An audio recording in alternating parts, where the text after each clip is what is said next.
Hey, Nicole Norwood here for some tea time, and today just some quick tips on Zoom pitching.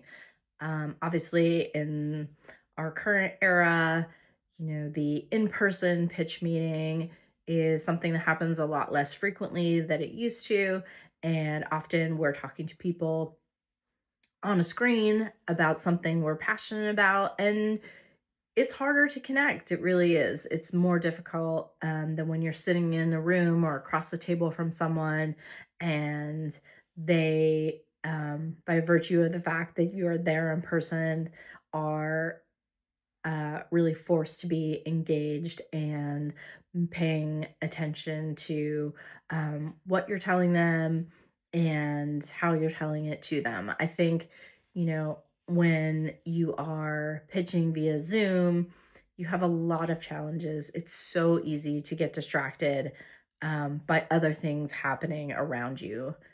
Certainly that goes for, writers, and it absolutely absolutely happens on the executive side. I have seen it in so many of the pitches we've taken out where it could be anything from someone eating their lunch and, sort of listening with half an ear as they, try and squeeze in a bite to eat. It's people answering their emails, people online shopping, whatever it is. Don't give your audience the opportunity to tune out and look away and do something else. So, a couple things to think about.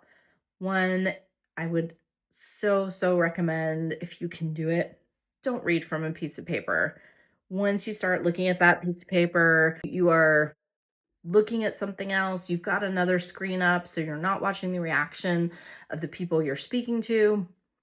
You're immersed in your page or your other computer screen, and it's really hard to feel like you are having a dialogue with someone. It's so hard for it to feel interactive. And when you get to reading your pitch, no one wants to interrupt necessarily with a question, where it may be more conversational when you're in person. So as much as you can, try to make it feel extemporaneous. Of course, have your notes, have your guidelines of what you're going to cover, what you need to say, but where you can, stop, take a pause, ask if the person has questions, make it interactive in some way, because just reading straight through makes it very difficult to keep people's attention.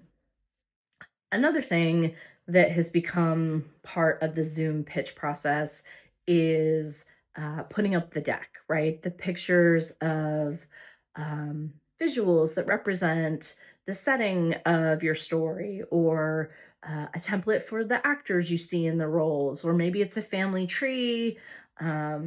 Maybe you're just talking about someone, spending the evening at the local beach and you have a shot of kids on the beach. Those can be helpful and they can help you really set a mood. But if you have visuals up there through the entirety of your pitch, again, your listener is not connecting with you, is not connecting with your story.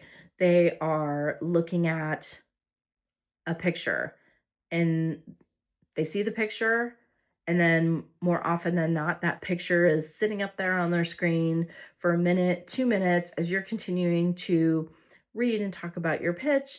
And they're only going to be able to look at that picture for so long before their attention wanders to something else.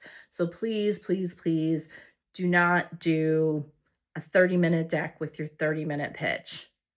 Throw up an image, use it to emphasize a point, make something clearer, but then take it down, re-engage with your audience, really talk to them directly, as opposed to, having yourself hidden behind a wall of images. It really does make it more challenging to engage with your audience. One thing I think has been a benefit of Zoom pitching is that it does require brevity. People's expectation is that you keep it tight, and you should absolutely do that. So my recommendation, try and keep your pitch to 30 to 40 minutes max. Really hit the important stuff, the highlights, the tone, the character, the setting, the key character arcs, maybe give a tantalizing look into the first act of your pilot, the opening, have a sense of where it's going to go, where you want that pilot story to end, how many episodes you see in that first season, how many seasons you think that show can last, and what the sort of general tent poles will be.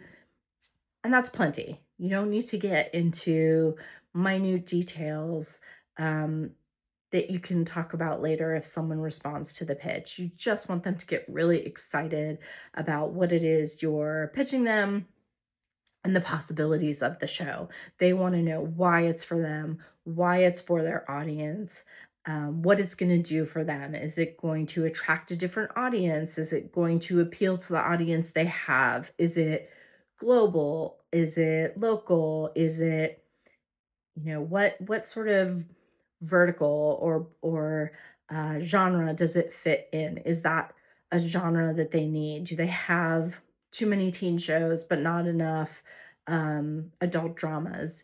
You really need to think about all of these things going into your pitch so you can give yourself the best shot at selling your project.